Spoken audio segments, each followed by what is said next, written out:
पुरातत्व विभाग के सूचना पट पर शुरू हुआ तर्क वितर्क। इतिहास के जानकारों ने माना विभाग द्वारा कुशलगढ़ किले को मुगल स्थापत्य का बताना बिल्कुल गलत।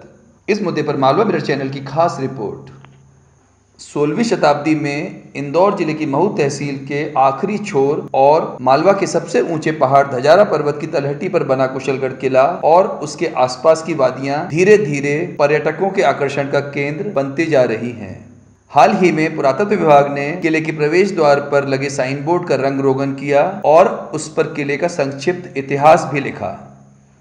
यहीं से शुरू हुआ एक ऐसा मुद्दा जो अब तक इस किले को लेकर कभी नहीं आया था। दरअसल विभाग ने किले की बाकी सारी कहानी तो सही लिखी है, पर कुछ जानकारों ने मालवा मिरर से बात की और बताया कि इस किले को मुगल स्थापत्य यानी मुगल आर्किटेक्चर का बताया है, जबकि इस किले को कोई भी देखेगा तो यह बताएगा कि इसका आर्किटेक्चर परमार कालीन और मारवाड़ इलाके के किलों का मिश्रित आर्किटेक्चर है। प्रवेश द्वार से लेकर हर प्रमुख दीवार पर पत्थर में उकेरे हुए कमल के फूल दिखते हैं। इस बारे में वरिष्ठ पत्रकार अतुल गुप्ता ने कहा, मुगल स्थापत्य कला है क्या?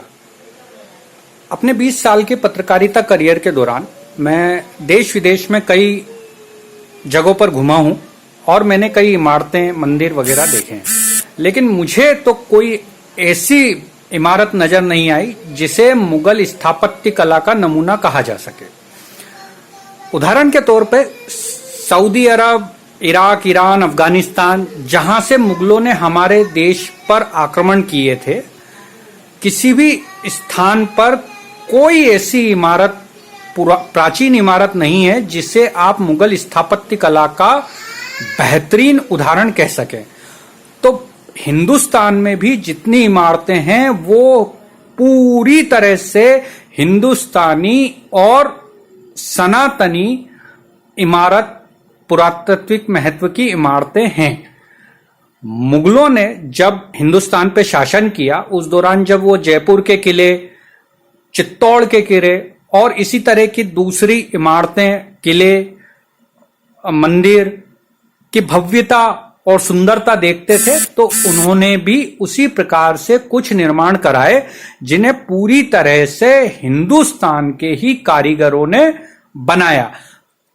तो ये जो कुशलगढ़ का किला है, ये भी पूरी तरह से हिंदू या सनातनी या प्राचीन भारतीय कला का एक बेहतरीन उदाहरण कहा जा सकता है। शिक्षाविद और पब्लिक स्पीकर जसवंत सिंह बिष्ट ने कहा, एक शिक्षाविद होने के नाते मेरा ऐसा मानना है कि ऐसे किसी भी ऐतिहासिक महत्व की जो इमारत होती है, उसका मुख पृष्ठ होता है उसका साइन बोर्ड, जो उसके बारे में हमें बताता है।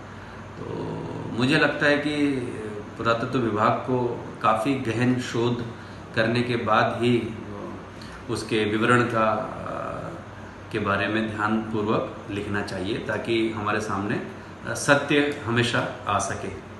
मालवा मिरर चैनल के चीफ एडिटर राजेश जौहरी ने बताया, इस किले में जो हाल ही में पुरातत्व सर्वेक्षण ने यानी कि ASI archaeological survey of India ने एक बोर्ड लगाया है, उसमें उन्होंने लिखा है कि यह तो माना है कि इस किले का निर्माण और इस गांव को बसाने का काम जो है कुशल सिंह राजपूत यानी कुशल सिंह राठौर, जो कि राजस्थान से यहाँ आए थे, वे यहाँ के जमींदार थे, उन्होंने किया है। पर इसमें जो एक बात लिखी है ASI ने कि ये किला मुगल स्थापत्य का है, तो इसके बारे में कई एक्सपर्ट से बात हुई और उन्होंने कहा है कि यह पूरे तरीके से हिंदू स्थापत्य है, जो राजपूतों की स्टाइल हुआ करती थी, पहाड़ियों पे जो दुर्ग बने होते थे राजस्थान में और महाराष्ट्र में, उसी स्टाइल का ये किला है। और इसमें जब उन्होंने किला बनाया था तो एक राम मंदिर भी था, और इस बारे में ये कहना बिल्कुल गलत है कि ये मुगल स्थापत्य का किला है। खबरों से अपडेट रहने के लिए चैनल को सब्सक्राइब करें और नोटिफिकेशन बेल दबाएं।